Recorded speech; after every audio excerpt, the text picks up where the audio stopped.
2026 ഏറ്റവും കൂടുതൽ പ്രതീക്ഷയുള്ള മലയാള സിനിമ, എനിക്കൊന്ന് മലയാള സിനിമയിൽ ഏറ്റവും കൂടുതൽ ബിഗ് ബഡ്ജറ്റിൽ ഇറങ്ങുന്ന മലയാള സിനിമയും കത്തനാർ തന്നെ ആയിരിക്കും. ഒരുപാട് വർഷത്തെ ഷൂട്ടിംഗ് ഗോകുലം ഗോപാലൻ നിർമ്മിക്കുന്നു, റോജിൻ തോമസ് സംവിധാനം ചെയ്തു. ഈ സംവിധാനം എന്നതിൽ നമുക്ക് ഒരുപാട് പ്രതീക്ഷയുണ്ട് റോജിൻ്റെ. കാരണം റോജിൻ്റെ മങ്കിപ്പൻ 3 ഡയറക്ടർമാരാണത് ഡയറക്റ്റ് ചെയ്തതിനകത്ത് ഒരാൾ റോജിനാണ് എന്നാണ് വിശ്വാസം. മങ്കിപ്പൻ നല്ല അടിപൊളി പടമാണ്. കൊച്ചു പിള്ളേർക്ക് കാണേണ്ട സിനിമയാണെങ്കിൽ പോലും നമുക്ക് എല്ലാവർക്കും ഇഷ്ടപ്പെടുന്ന, മങ്കിപ്പൻ കണ്ടവർക്ക് അറിയാം, എല്ലാവർക്കും ഇഷ്ടപ്പെടുന്ന നല്ല അടിപൊളി സിനിമയാണ്.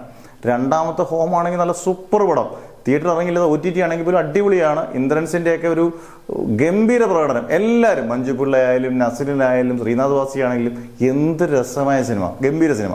അതിനുശേഷം അത് ലാർജ് സ്കെയിലിൽ ഏറ്റവും ബ്രഹ്മാണ്ഡ പടമാണ് റോജിൻ തോമസ് ഒരുക്കുന്നത്. 2-3 വർഷം വർക്ക് ചെയ്ത പടം. ഇതിൻ്റെ ട്രെയിലർ കണ്ടപ്പോൾ എനിക്ക് തോന്നിയത് അടിപൊളി ഫോട്ടോഗ്രാഫി, CG വർക്കൊക്കെ സൂപ്പറായിട്ടുണ്ടെന്ന് ട്രെയിലറിനകത്ത് നമുക്ക് കാണുമ്പോൾ അറിയാം. ഇനി സിനിമയായിട്ട് വരുമ്പോൾ നമുക്ക് എത്ര തരില്ല, കാരണം ട്രെയിലർ 2 മണിക്കൂർ 58 സെക്കൻഡേ ഉള്ളൂ, സിനിമ ചിലപ്പോൾ 3 മണിക്കൂർ കാണും. ഇത് എത്രമാത്രം സിനിമയായിട്ട് വരുമ്പോൾ സ്ക്രീൻ വരുമ്പോൾ എത്ര വിസ്മയം തീർക്കുമെന്ന് നമുക്കറിയത്തില്ല. പക്ഷേ ഇതിനകത്ത് വിനീതുണ്ട്, ജയസൂര്യയാണ് കത്തനാരായിട്ട് വരുന്നത്. എനിക്കിത് ഗോകുലം ഗോപാലൻ വീണ്ടും അഭിനയിച്ചിട്ടുണ്ടെന്ന് തോന്നുന്നു. പ്രഭുദേവയുണ്ട്, അനുഷ്ക ഷെട്ടിയാണ് നായിക. പ്രഭുദേവ എനിക്ക് ആ ട്രെയിലറിനകത്ത് കണ്ടപ്പോൾ നിങ്ങൾക്കും അങ്ങനെ തോന്നി കാണുമായിരിക്കും.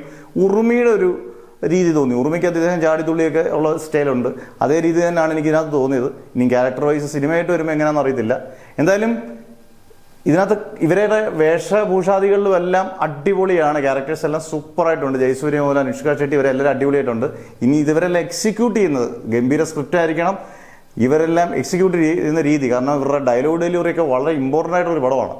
അതെല്ലാം തകർത്താൽ അതിഗംഭീര ഒരു സിനിമയായിരിക്കും. എന്തായാലും സിനിമാറ്റോഗ്രാഫിയും ബാക്കി വിഷ്വൽ എഫക്ട്സും ഒക്കെ സൂപ്പറാകാൻ തന്നെയാണ് സാധ്യത കൂടുതൽ. പാട്ടുമൊക്കെ ഗംഭീരമാകാൻ സാധ്യതയാണ്.